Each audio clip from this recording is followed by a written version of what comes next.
What's up guys, it's Lauren and welcome back to my channel, and I am super excited for this video, you guys. Like 2 videos in like a week. For me, that's actually really good. Not to mention, I spent 4 hours taking notes for this video and I'm filming it the same day. That's commitment, and I normally cannot do that. I normally cannot take notes for a video and finish it the day I start it, nor can I film the same day as taking notes. So that's how you know this should be a good video. So in this video, I'm going to be telling you guys about 10 people that YouTube helped send to prison. So without further ado, let's get into the video. In 2012, a 19-year-old Hannah Sabata robbed a bank, and the poor decision-making got even worse when she decided to film a YouTube video about it and basically show off the money she stole, showed off her drugs that she had, and to top it all off, she stole a car before the whole thing even happened, so she bragged about that as well. She titled the video "Chick Bank Robber," and the description was, "I just stole a car and robbed a bank. Now I'm rich, I can pay off my college financial aid, and tomorrow I'm going for a shopping spree. But I love Green Day." And once law enforcement saw the video, she was obviously arrested. She was sentenced to 10 to 20 years in prison, and she was also released on parole at some point during that, but it was eventually revoked and she was sent back. As we all know, prank videos are super common on YouTube. And in 2018, Mona Lisa Perez and her boyfriend were trying to do a YouTube stunt to launch his YouTube career and his YouTube channel in the right direction right off the bat. And they wanted to do something with a mix of danger and something unbelievable. Mona Lisa would shoot an encyclopedia book right in front of Pedro Ruiz, and it would be at point blank range. The whole idea of this stunt was that the book would be so thick, the bullet had no way of making it all the way through the book. And as I mentioned before, this was going to be his first ever stunt on his channel. He wanted it to be good. However, his girlfriend was super reluctant. She didn't want anything to happen in case something went wrong. She said, "Babe, I'm not doing this. I can't. If I kill you, what's going to happen to my life? Like, no, this isn't okay. I don't want to be responsible." But Pedro did not take no for an answer, so she eventually did it to make him happy. And he said that his girlfriend is the most trustworthy person in the world, and that makes 100% sense to say that. They were 19 years old, but they have been together since they were about 14 or 15 years old, and they were also already pregnant with their second child. I say obviously, but I guess maybe it's not so obvious for some people, but Pedro was shot and killed. Mona Lisa was charged with second-degree manslaughter and sentenced to only 180 days in jail, which for some people it makes sense, other people are pissed off about it, but keep in mind, she didn't want to do it in the first place. She only did it because he basically begged her to, and she had no intention of any of that to happen. She didn't want to kill him, it wasn't intended, it wasn't planned out, and she didn't want to do it in the first place. Now, we've all heard or seen those 24-hour challenges, 24 hours in a store, for example. Well, Charlotte Fisher and Johnson Laris thought it would be okay to spend 24 hours in a Target. Now, a lot of YouTubers have probably done this before, but this one did not end how most of them do. They decided they wanted to film their experience, and they would sneak into Target as they were closing and film their experience overnight. So in their video, they said they were staying for 24 hours, right? Well, at about 3 in the morning, they decided they were going to leave. And so they went through an exit and it set off the alarm. Then they went back about 8 a.m. to finish the video. Now, that's probably what some people assume most YouTubers do. I'm not sure if it is, but they left, they came back, acting like they stayed for 24 hours.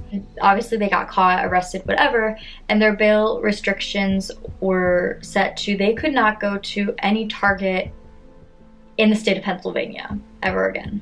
Now, the couple said that they knew what they were doing was illegal, but they did not expect anything more than like a possible fine. They said, we assumed we probably would get a fine of some sort, but they were not expecting to be charged with criminal charges or a possible 7-year sentence.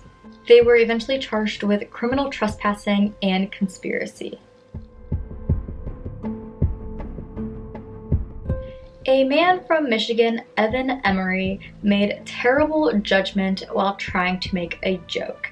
And when I was researching this, I was like, I don't understand what was going through this man's head.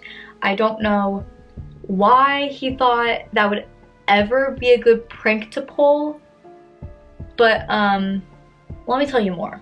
So he had arranged to go to a public classroom at a school and sing to the kids. He was there to entertain, and these kids were in 1st grade, keep in mind. 1st grade, okay?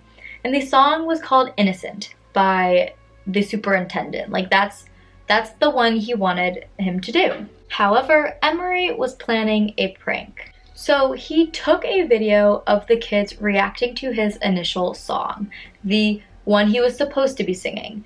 So he filmed them reacting to that, and then he edited it and made it look like they were reacting to the sexually explicit version of the song. Because obviously there's a clean version and there's a not so clean version. And he sang the clean version to them, and then he edited it to make it seem like he was singing the not so clean version to them. And they enjoyed the song. So it looks like they are having an amazing time listening to this really bad lyric song, if that makes sense. And although the kids never heard this version of this song, the parents were disgusted, and rightfully so. They were very offended by what had happened. Emery was charged with manufacturing child sexual abusive materials. He was facing up to 20 years in prison. However, even though he was found guilty, he only faced 60 days behind bars and up to 200 hours of community service. 200 hours seems like a lot of community service. 60 days is only 2 months in prison. 2 months. And that was it. Nowadays, marijuana is becoming a little more mainstream, I guess you could say. It's legal in 18 states and decriminalized in a little over a dozen others. Now, it's only a matter of time until marijuana is legal and regulated in pretty much any place possible, but it's not there yet, nor was it there in 2013 when William Bradley decided to show off his weed crop, basically. Bradley was from Connecticut and suffered from terminal cancer. He made a video standing among his many giant marijuana plants, and this caused police to go to his house and check it out because they saw the video. After looking around, they also found oxycodone and cocaine. Now, it's a possibility that police might have never found Bradley, even if he's showing his face. But he made it pretty easy for them to do so because he not only said his name, but he gave a PO address, like a PO box address, for people to send him donations so he can help give weed and marijuana to other people who are suffering like him. Police said that he was previously arrested and found with over 10 pounds of marijuana in 2008. He posted $5,000 bond, and he was supposed to show up to court January 21st, 2014. All the articles I looked at were around that time, and they were just never updated. I could not find what happened to him after that. Alright, I'm about to go off for a second. It shouldn't take too long, but one of the most annoying things about being a YouTuber is the copyright system. It is a pain to find audios that are not in the audio library on YouTube itself, because those are obviously not copyrighted, but it's hard to find ones that aren't there because so many YouTubers use them and are not copyrighted. Like, it is so beyond difficult to find both new audios that aren't used often and ones that aren't copyrighted. And some audios even say copyright free, but they're not, because you still get flagged for it when you put it in your video. Or if you give credit like it says you should in the description or in the video itself, but you still get copyrighted when the checks go through your video while it's in the uploading process, which means you have to dispute the copyright claim and go through the whole disputing process, which doesn't seem like a big deal. Why would I go through that process if you clearly didn't do anything wrong?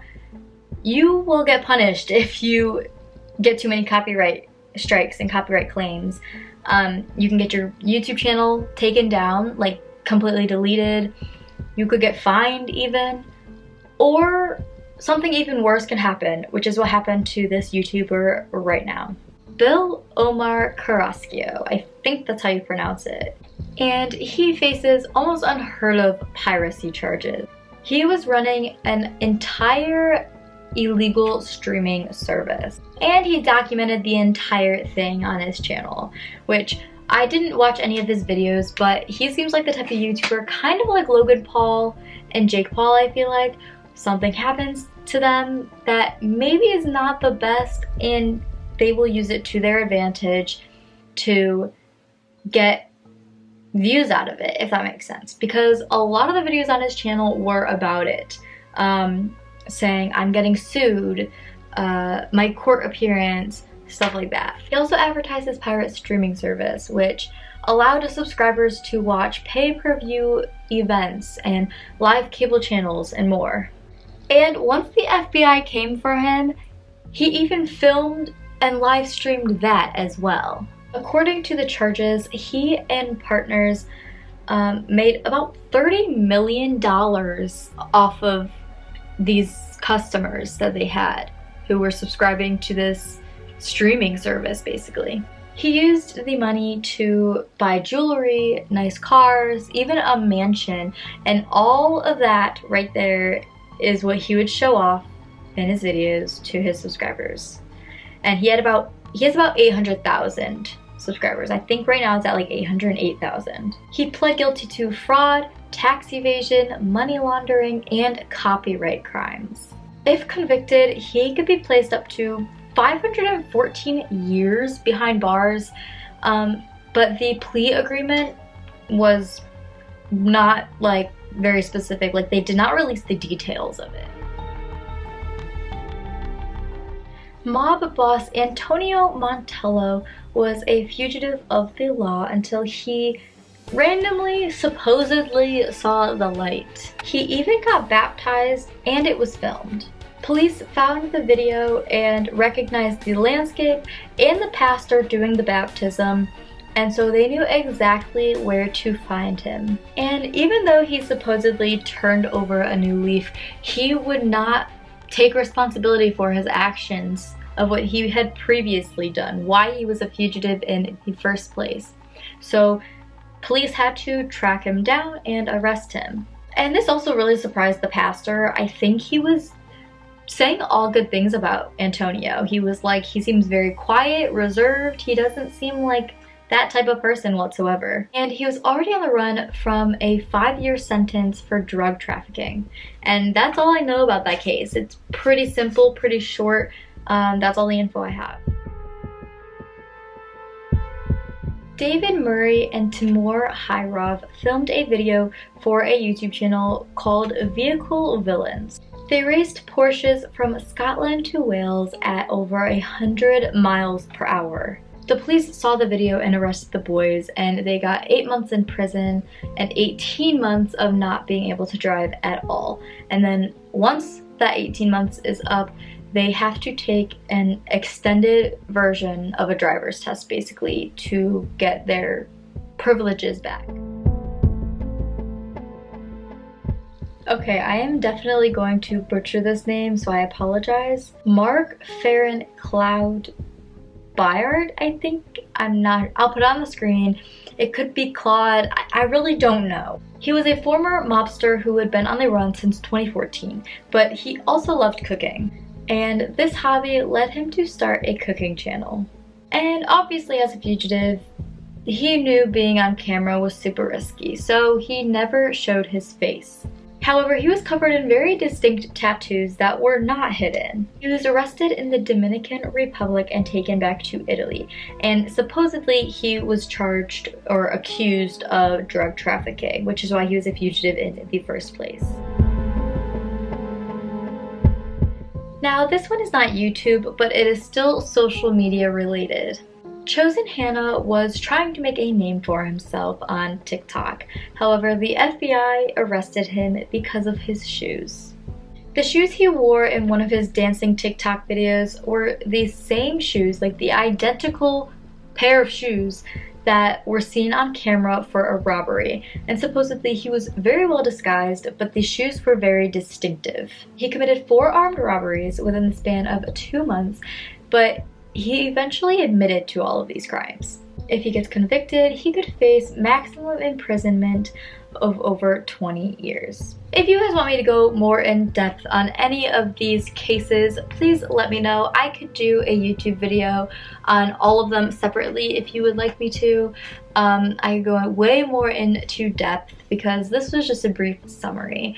And all of the videos that I found that go with these cases will be linked down below. Some of them are YouTube videos, some of them are the actual videos that were posted by the YouTuber. Some of them are links to websites that have a video that I think is worth watching, and some might be like a news video. Thank you guys so much for watching this video. If you liked it, give it a thumbs up. If you disliked it, give it a thumbs down. I don't really care. Subscribe if you're new. Comment down below videos you would like to see next, and I'll see you guys in the next one. Bye!